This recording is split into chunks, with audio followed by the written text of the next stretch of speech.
আজকে আমরা জানব আগর গাছ সম্পর্কে। আগর গাছের বৈজ্ঞানিক নাম হলো একইলারিয়া এগালোকুয়া। এটি একটি সুদীর্ঘ সবুজ বৃক্ষ। আগর গাছে এক প্রকার ছত্রাকের ক্রিয়ার ফলে সুগন্ধি তৈরি হয়।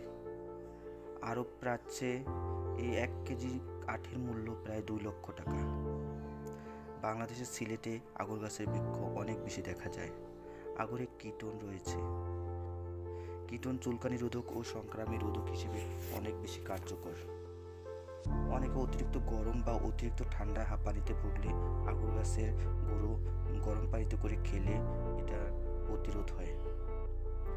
বাত ব্যথা হলে দিনে 2 বার করে প্রয়োজন মতো আগর তেল আক্রান্ত স্থানে মালিশ করলে এর অনেক উপকার পাওয়া যায়। অনেকে সৌন্দর্যজনিত রোগে ভুগলে কিংবা পেটে ভুঁড়ি হলে সে আগর গাছের গুঁড়ো দিনে 2 বার করে গরম পানিতে করে খেলে এর